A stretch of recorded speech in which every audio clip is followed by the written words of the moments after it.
E aí a gente passa para resolver algumas questões que eu separei que eu achei pertinente aqui para o nosso estudo. As combinações da lei de improbidade administrativa alcançam os sucessores daqueles que causar lesão ao patrimônio público ou se enriquecer licitamente, beleza? Abre tua lei de improbidade aí, ó, artigo 8º, tá? Esse item aqui tá correto. Lá diz assim, ó, o sucessor ou o herdeiro daquele que causar dano ao erário ou que enriquecer ilicitamente está sujeito apenas à obrigação de reparar até o limite do valor da herança ou do patrimônio transferido, tá? Então alcança sim o sucessor daquele que causa lesão ou se enriquece ilicitamente, beleza? Primeira questão está correta. Segunda questão. Cometerá crime de improbidade administrativa que importa em enriquecimento ilícito a servidora público que induziu o Estado a adquirir, por preço superior ao de mercado, cartucho de impressora de empresa pertencente ao seu familiar, certo? Aqui, ó, tá errado, tá? Aqui não é ato que causa enriquecimento ilícito, né? Aqui vai causar, na verdade,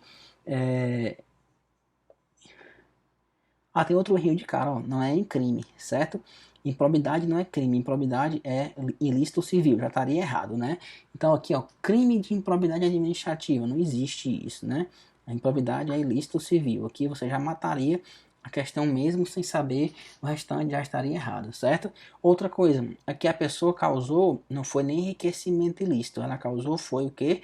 Prejuízo ao erário, tá? Por quê? Porque ela não teve proveito próprio, né? Enfim, se você pegar o artigo 10, lá fala assim, ó, constitui ato de enriquecimento de improbidade administrativa que causa lesão ao erário, qualquer ação ou omissão dolosa que seja efetiva comprovadamente, perda patrimonial, desvio, apropriação, malbaratamento, dilapidação de bens ou haveres das entidades, certo?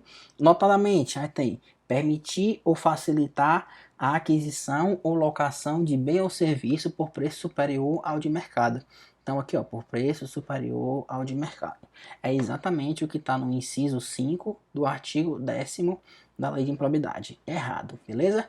Aqui também você já matava como errado, como eu te falei no comecinho aqui, pelo fato de ser ilícito civil, não ser crime, tá? Terceira, para assinar o termo de posse, o servidor deverá apresentar declaração de bens e valores que constituem o seu patrimônio e declaração quanto ao exercício de outro cargo, emprego ou função pública. Essa questão aqui, ó, ela é de 2016, tá? Na época, essa questão estava correta, certo? Mas com a nova redação que a Lia sofreu na redação do artigo 13. Copia aí e abre aí para ler, tá? Essa questão agora está errada. Na época estava certa.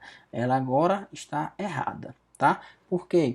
O artigo 13 diz assim, ó, a posse e o exercício de agente público ficam condicionados à declaração de imposto de renda e proventos de qualquer natureza que tenha sido apresentada à Secretaria da Receita Federal a fim de ser arquivada o serviço de pessoal competente. Ou seja, basta a declaração de imposto de renda. Lá já diz tudo, né? Diz seus cargos, seu patrimônio, enfim.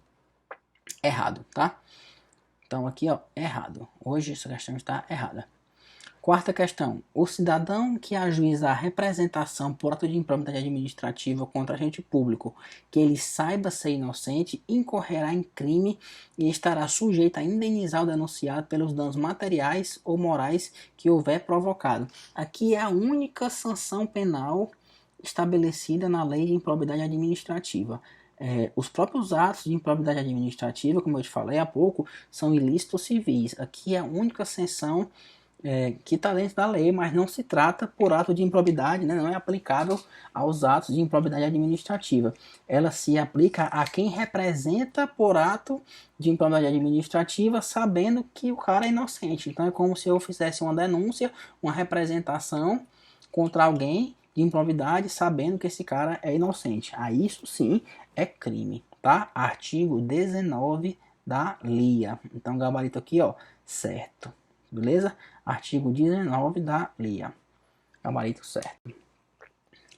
A legitimidade ativa para propor ação de improbidade administrativa é sempre da pessoa jurídica que foi vítima do ato de improbidade, cabendo ao MP intervir nas demandas apenas na condição de fiscal da lei, tá? Aqui está errado, esse enunciado ele vai contra o artigo 17 da Lei de Improbidade Administrativa. Eu te falei que você deveria ler a lei, né? Então aqui vai contra o artigo 17 da Lei de Improbidade Administrativa. Lá diz assim, ó, a ação para aplicação das sanções de que trata esta lei será proposta pelo MP e seguirá o procedimento comum previsto no CPC, né? no novo Código de Processo Civil. Então, o MP é o autor da ação. O autor da ação não é a pessoa jurídica que foi vítima do ato, beleza? Questão errada. 2. Com referência à improbidade administrativa, julguia que se segue. A condenação por improbidade administrativa em caso de ilicitude em concurso público inclui o ressarcimento integral do dano causado pelo cancelamento do certame, tá? Aqui a questão foi muito clara quanto à existência do dano, né? Porque ela fala, inclui o ressarcimento integral do dano que foi causado pelo cancelamento do certame.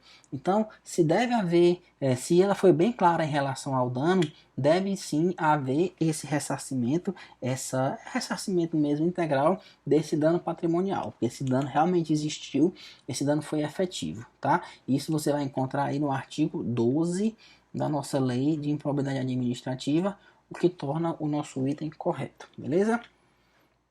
Terceira, um servidor público comentou no almoço com os amigos os detalhes de um processo que tramitava em sua repartição e que formalmente deveria permanecer em segredo.